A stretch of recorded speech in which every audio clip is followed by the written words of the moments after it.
Okay, so again, section 6.1 and 51. So let's see, 51 we have marginal cost situation. And it tells us that the marginal cost equation is dc dx equals 3x squared minus 12x plus 15. Alright, and with that, we know that we want to find the cost function if c of 100 equals, or c of 0 equals 400. So essentially we just have a differential equation with an initial condition, which means it's an initial value problem. Okay. So if we do our separation of variables like we talked about yesterday, we would have that. And if we integrate both sides, we'd have c over here already, which is convenient. And then the antiderivative here would be x cubed minus 6x squared plus 15x plus c. And then with that, we have 400 as our cost when time is 0, so that would ultimately be our c.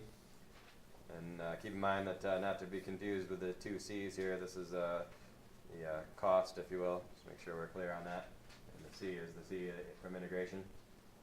So with that, our final answer then for cost, if you will, is x cubed minus 6x squared plus 15x plus 400. And that would do it. Questions on that one? Justin? Oh, on right above the 400, you have C something? Cost. Okay. OST. I just can't see it. Cook. Maybe at the end. Okay.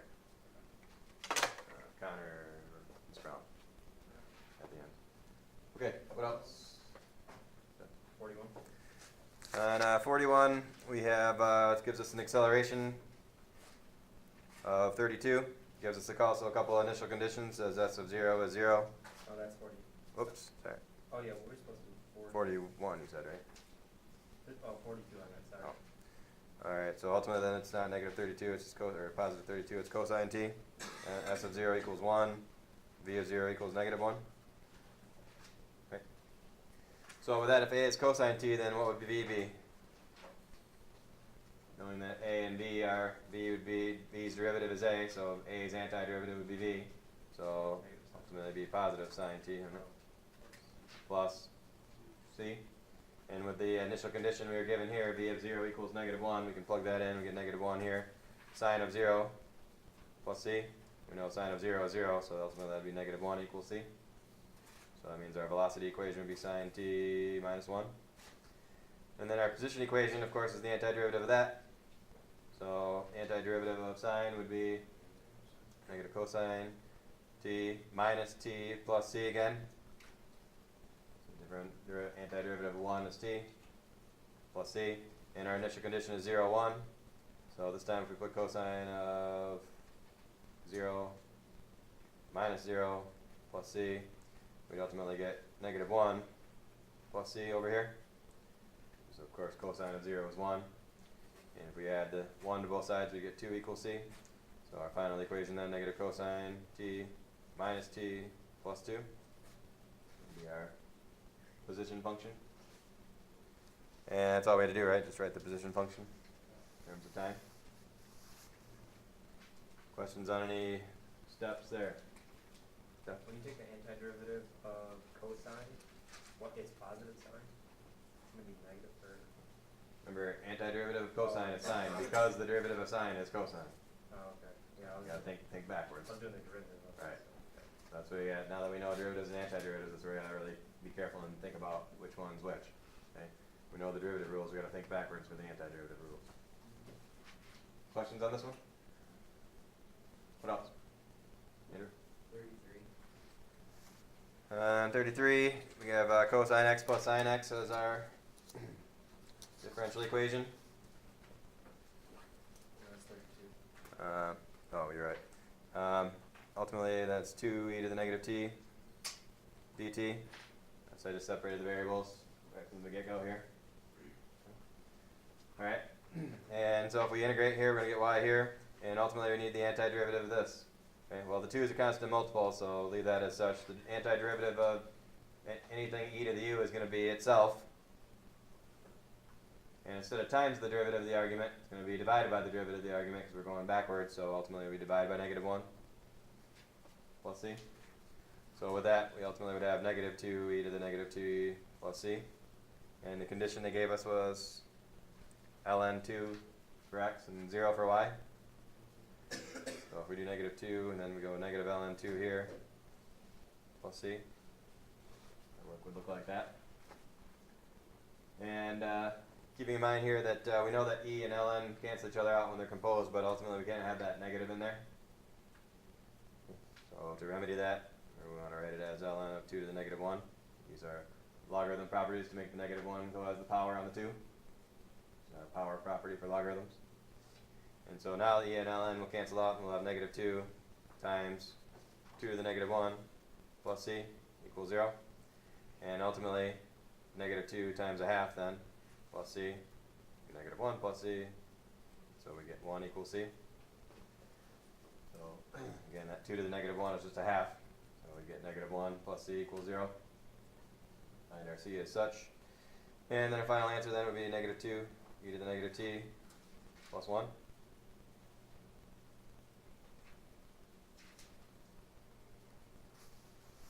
Questions on any of our steps here for this one?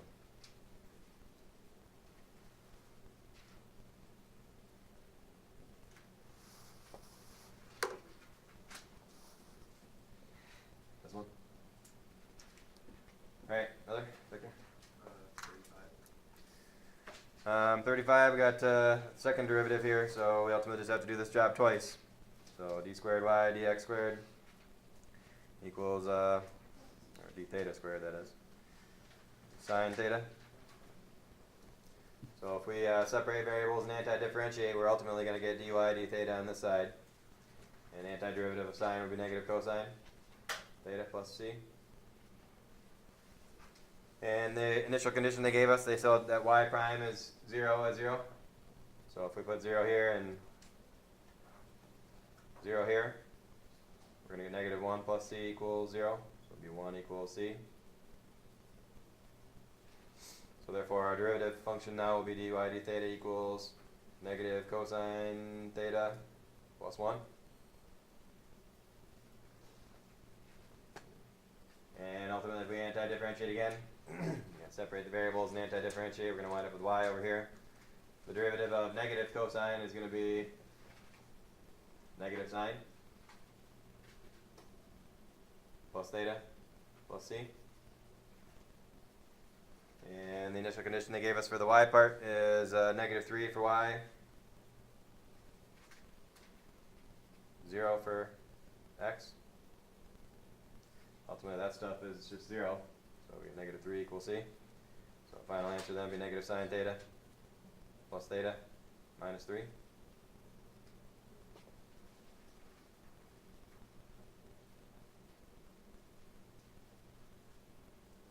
Why'd you add theta after you have y equals The -sine? antiderivative of 1 would be x. In our case, x is theta. Right? Yeah. Anything on this before we carry on?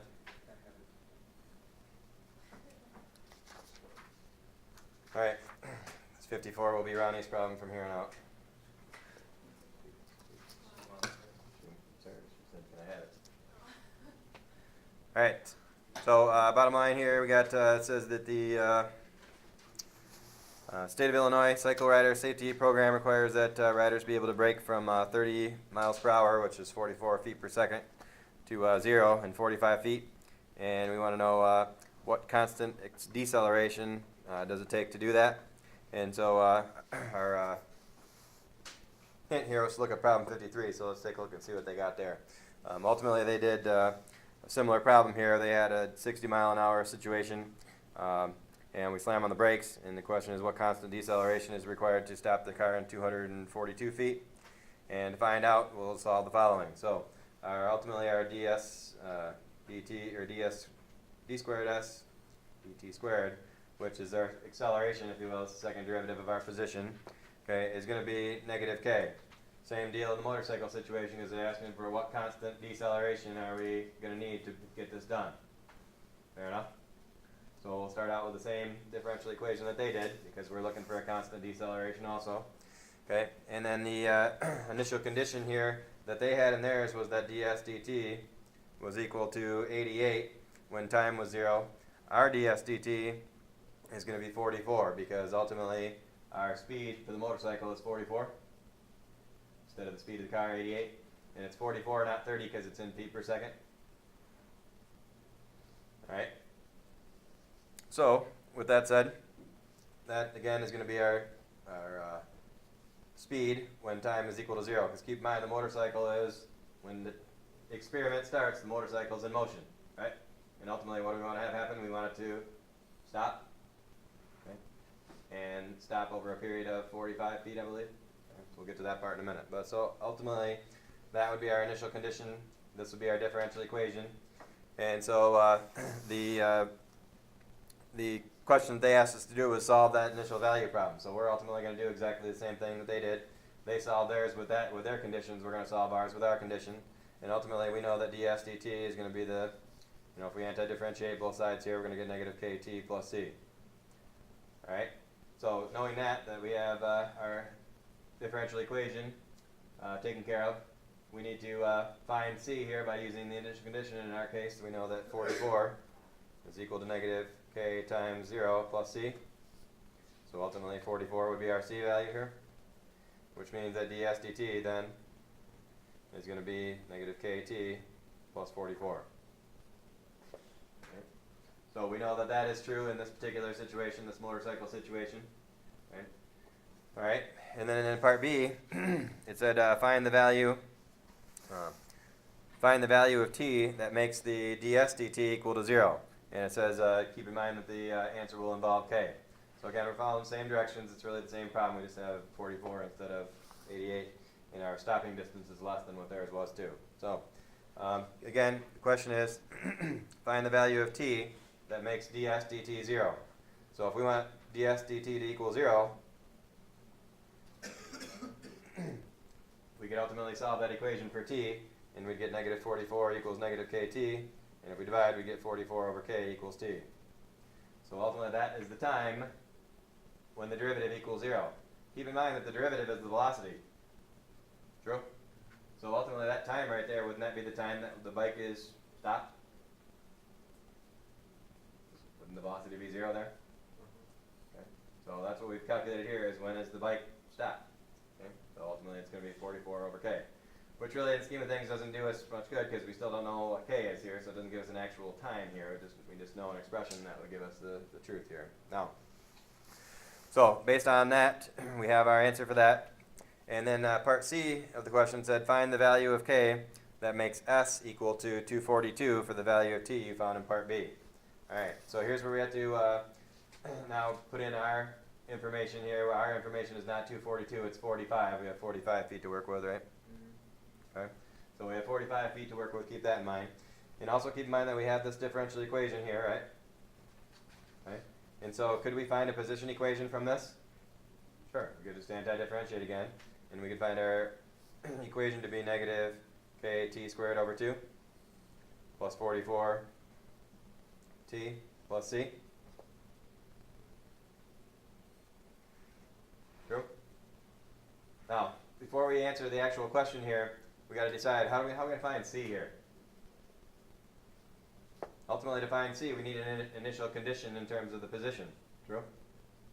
Well, how about if we call is it possible for us to call the time that we hit the brakes, where that could time 0 was when we hit the brakes, right?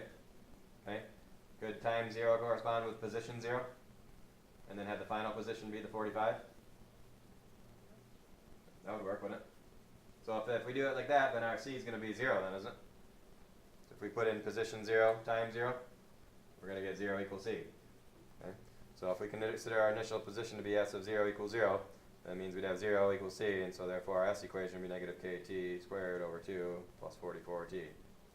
All right, now the question is, how do we deal with this situation knowing that we know the time that the bike is stopped, okay, and we also know the position when the bike is stopped? True? So if I put the position where the bike is stopped is 45, true? we'd be at position 45 when time is equal to what? 45. Or 44. So when time is equal to 44 over k.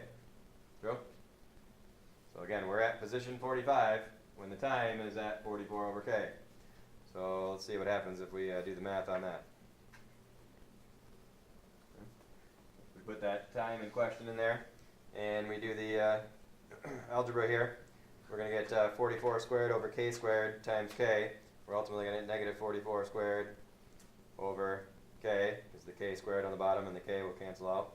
And that's all over 2, keep in mind. We'll simplify in a minute here. And then bottom line is we're going to have 44 squared over k on this side.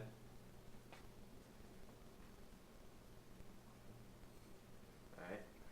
And so with that, if we were to simplify this business, we would have negative 44 squared over 2k here, plus 44 squared over k here. And again, I'm leaving these numbers not calculated out because we don't really need to at this point. And keep in mind that equals 45. Okay, 45. And if we put these two together, we can get a situation where we have a cross product situation. We can solve this equation. So if we put these two together, all this would need to have is a 2 on the bottom here with a k to get a common denominator. So we'd have negative 44 squared plus 2 times 44 squared. And we could put that all over 2k to get our common denominator. And with that, if we put these two together, ultimately if we have 2 of these and a negative 1 of these, wouldn't we have 1 of those if we had them together? Again, if you feel more comfortable multiplying all that out and working with the actual numbers, feel free to do that. It's up to you. But ultimately, if we treat that 44 as an x, if I had negative x squared and 2x squared, wouldn't that give me 1x squared? And I don't have to multiply out and use all those big numbers. I don't have to worry about that. So with that, I'd have 90k over here. I'd have 44 squared over here. And so ultimately, if I did my math on that, should have 44 squared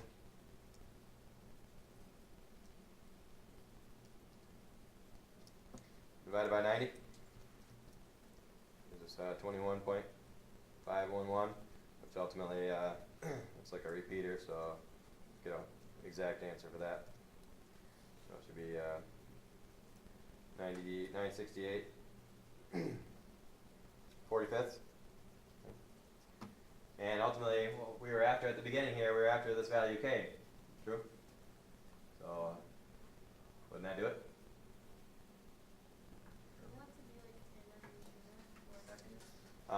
Ultimately, that's a constant deceleration, so it would be, if it's a deceleration or acceleration of any type, it would be, in our case, feet per second squared. And keep in mind, the final answer here is actually negative because of the fact that we're decelerating instead of accelerating. Either one of these is probably fine. If you put 21.51 repeating, the book probably gave that as the answer, I would think. If you actually, was it? That one wasn't in there, was it? I would guess they gave it as a decimal, probably, but I'll look and see. That was 54, isn't it? Yeah, they gave it as a decimal. Actually, they gave both too. So either way. Keep in mind, most of the time we don't want to give decimal answers because we'd have to round it. So there's no good. If we have a fraction answer, it's better to just leave it as a fraction. If you put 25.51 repeating though, that's ultimately an exact answer, isn't it? If it's 1 repeating, it's not rounded. Okay. What else?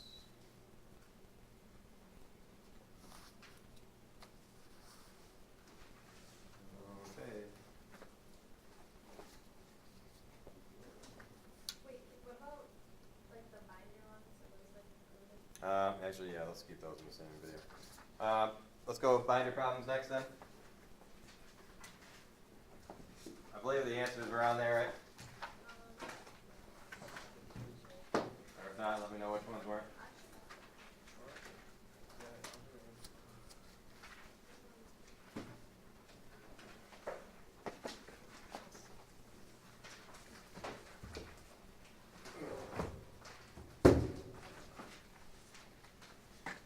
They all there? 70 is not. 70 should be false. What? False is what I said.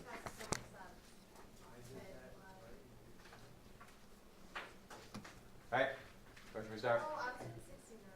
Is 69 true or false? 69 is true. Okay, good. That helps. That helps me. Can you just keep telling me to? Alright, in 72 it says, for which of the following differential equations will the slope field show nothing but negative slopes in the fourth quadrant? Alright, so in terms of our slopes here, our choices here, we have dy dx equals negative x over y. Right? So that's our first choice. So if we're anything in the fourth quadrant, okay, we're going to be putting numbers in there that are of the form positive over negative. True. So again, fourth quadrant is going to be positive x. Oops, start over. Positive x, negative y. So positive x, negative y. And so if I put a positive x and a negative y in there, aren't I going to get positive answers every time on this one? Yeah, so it's not A. The next one is part B, xy plus 5. If I do x plus 5 and I put a positive x and a negative y, I'm going to get a negative here. And if I add that to 5, is that always going to be negative? No. No. If I do 1, negative 1, that's not going to be negative, is it? And keep in mind, we want one that gives us negative slopes in the entire fourth quadrant. Alright, the next one then would be xy squared minus 2. If I do xy squared, that's going to be positive times positive minus 2. So that's not going to give us all negatives, is it? Could be negatives, but not all of them are going to be negatives. If we do the 0.5, negative 5, that's certainly not going to be negative. Next part, x cubed over y squared. The x cubed is always going to be what? It's x squared. X squared, sorry. It's just x cubed over x squared. And, well, that would just be x then, wouldn't it? So ultimately it would only depend on x, which would be always positive. So that one's no good. And then the last one, we got y over x squared minus 3. So keep in mind the y here would be negative. Divided by a positive would be negative. Minus 3 would continue to be negative. So therefore it has to be what? 3.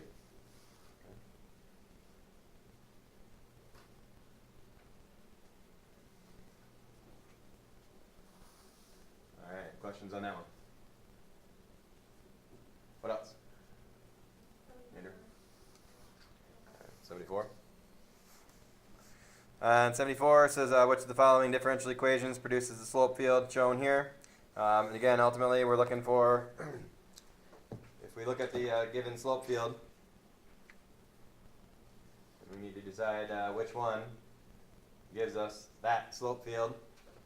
The first thing that I would always check, and it really wouldn't matter, I guess, in this case, because all 5 answers have y's and x's in them, so there's no column similarity or row similarity here.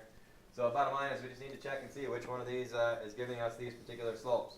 And hopefully we can rule out some and then decide which one is going to be right. So let's start near the origin here. If we look around the origin here, we pick the point. Keep in mind that this is going from, in the x direction, it's going from negative 3 to 3. The y direction, it's going essentially from negative 2 to 2. So let's look at, there's no slope indicator here at 0, 0, but if we look at, let's say, 0, 1 would be right about here, wouldn't it? Looks like it's got a positive slope there at 0, 1. True? So let's just start with that one and see if we can rule any of these out. So if we did 0, 1, if we put a 0 here and a 1 here, would A still be in? I'd have 1 minus 0, that would be 1, wouldn't it? Wouldn't that match up with 0, 1 slope that we're seeing? Sure, so that one's still in. What if I did, in this one it'd be exactly the same, 1 minus 0 again, so that's still good. If I did this one, it'd be 1 minus 0, absolute value, which is 1, good. If I did this one, it'd be 1 plus 0, absolute value is 1, which is still good. And if I did this one, it would still be good. Okay, Ryan? Yeah, we just rule out C and D right away because those are always positive. Yeah, that's a good point. Yep, we do see negative slopes in there, so we really don't even need to consider E and D. Okay? Or C and D, I should say, because those are always positive. Yeah, this one could be negative possibly. But C and D are both always positive, so that's a good point. You could just get rid of those. We don't have to bother trying those. Okay? Because we can see, again, we have negative slopes here. So let's pick something else here, like maybe another point. Maybe we go 1, negative 2. looks like the slope is -2. Agreed? Okay. So 1, -2 looks like the slope is negative something. -2 we'll just say for argument's sake, or maybe -3 or whatever the case may be. And let's look at here if we do, again, we're putting in 1 and -2. So if I put -2 in here, I'm going to get -2 minus 1, that's -3. Does that seem reasonable down here to be -3? Yeah. Yeah, that seems reasonable. And again, I'm doing 1, -2. If I put -2 in here, I'm going to get 2 minus 1, which is 1. So ultimately, what's that tell us about b? B's out, because -2 in for y and 1 in for x would give us a positive, and we can see that it's clearly not positive here. So that means we're down to a and e here at this point, so let's try e. If I put my -2 here, that's 2. If I put my 1 here, that's 1. 2 minus 1 is also 1, so therefore what's the only choice? Yeah, it's got to be a. Right? And again, why did I pick 1, -2? Got to pick something. Oh, I just felt like doing that one. So, and again, if it may or may not have ruled out everything else, okay? And if it doesn't, at least we ruled out B right away. Okay? It turns out we got to rule out A as well, which is good because then we are only down to 1 left. Okay? Any questions on that one? What else? Binder problems? Anything else in that part? Wait, can you explain 70? Says in this one that if f is a solution to dy dx equals 2x, then the excuse me, then the inverse is a solution. The inverse of x is a solution to dy dx equals 2y. Right. Keep in mind here we can see if that's the case by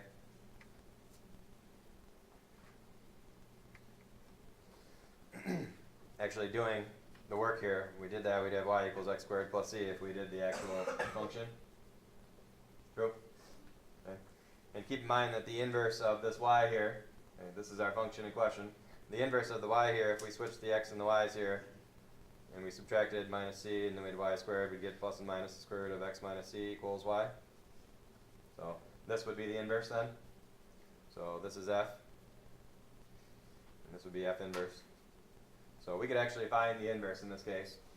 And so the question is, would the differential equation 2y be the differential equation for the inverse?